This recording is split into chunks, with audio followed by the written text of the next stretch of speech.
The rise of China poses the most consequential geopolitical challenge of the 21st century. Its expanding economic and military might, coupled with its ambition to reshape the global order, demands a clear-eyed and strategic response from the United States and its allies. While some advocate for accommodation or engagement, I believe a more prudent course of action lies in a strategy of containment. In this video, we will explore 7 key pillars of a comprehensive approach to contain China's ambitions and safeguard the interests of the free world. This is not about isolating China or stifling its growth, but about establishing clear boundaries, deterring aggression, and promoting a rules-based international system where all nations can prosper peacefully. The stakes could not be higher. The future of global stability and prosperity hangs in the balance. At the heart of modern technological supremacy lies the semiconductor, the tiny chip powering everything from smartphones to hypersonic missiles. China knows this, which is why it has invested massively in its domestic chip industry. However, the United States and its allies still hold a critical edge in this arena, an advantage we must leverage to the fullest. We need to maintain our lead in semiconductor design and manufacturing while simultaneously limiting China's access to the most advanced chip-making equipment and technology. Export controls, already being implemented, need to be strengthened and coordinated with allies to ensure they are truly effective. Furthermore, we must invest in the resilience of our own semiconductor supply chains to reduce our vulnerability to potential disruptions. This is not about cutting China off entirely, but about maintaining a critical technological edge in a sector with profound implications for both economic and military dominance. For all its economic might, China is not without vulnerabilities. Its financial system is grappling with mounting debt, a property bubble, and capital flight. Its workforce is aging, and its growth model, reliant on exports and investment, is showing signs of strain. The West can exploit these vulnerabilities to enhance its own economic security and influence.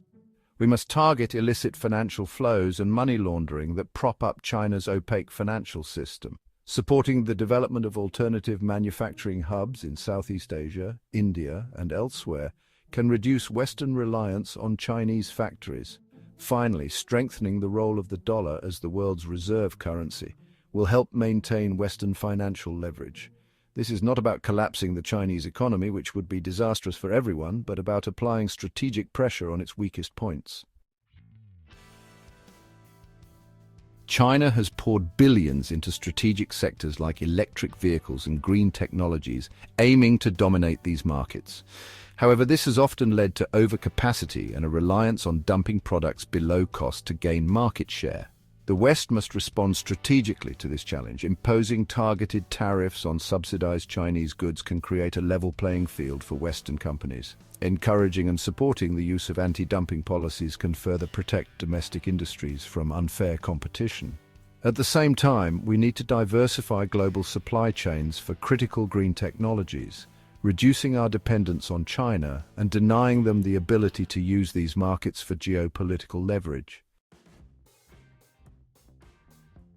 Chapter 4. Address strategic maritime vulnerabilities. China's dependence on maritime trade routes for its economic survival represents a significant vulnerability. The narrow straits of Malacca, through which much of China's energy imports flow, represent a critical choke point. The United States and its allies must maintain a credible naval presence in the Indo-Pacific, capable of deterring Chinese aggression and, if necessary, imposing a naval blockade. This requires strengthening our naval capabilities, deepening security partnerships with countries like Japan, Australia, and India, and developing detailed contingency plans for various scenarios. The goal is not to provoke conflict, but to demonstrate the ability and resolve to defend our interests and maintain freedom of navigation in vital waterways. Chapter 5. The battle for technological supremacy in the 21st century extends beyond semiconductors, artificial intelligence, quantum computing, biotechnology. These are the frontiers that will define the future. The West must make the necessary investments to maintain a commanding lead in these fields. This means funding basic research, fostering innovation ecosystems, and attracting the best and brightest minds from around the world. We must also work to dominate the technical standards that will shape these technologies, ensuring they reflect our values and interests. Finally, securing access to critical resources such as rare earth minerals essential for many advanced technologies will be crucial to maintain our edge. Chapter 6. No nation can hope to contain China alone. A united front of democracies is essential to counterbalance its growing influence. This requires bolstering existing alliances like NATO and forging new partnerships with countries in Asia, Africa and Latin America that share our values and concerns about China's behavior. We need to modernize multilateral institutions like the World Trade Organization and the United Nations, making them more effective in addressing the challenges posed by China's rise. Finally, countering China's Belt and Road Initiative with our own infrastructure and development projects will be crucial to offering developing nations a viable alternative to Chinese influence. Chapter 7. China's ambitions extend beyond economic and military might. It seeks to reshape the global narrative in its favor, promoting its authoritarian model as a viable alternative to democracy. The West must compete more effectively in the battle of ideas. This requires increased funding for international broadcasting and public diplomacy initiatives that highlight the benefits of democracy, freedom, and the rule of law.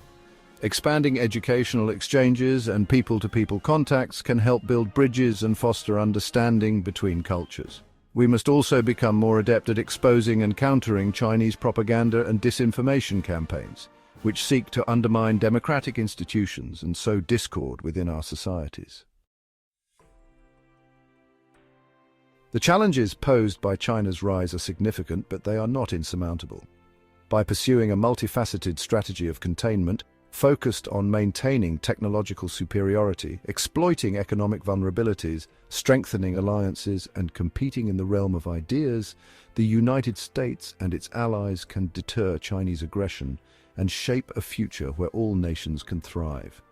This is not a call for a new Cold War, but a recognition that China's ambitions require a strategic response. The goal is not to contain China's rise entirely, but to channel it in a direction that is compatible with the interests of the free world. By acting with wisdom, resolve, and unity, we can navigate this complex geopolitical landscape and secure a more peaceful and prosperous future for all.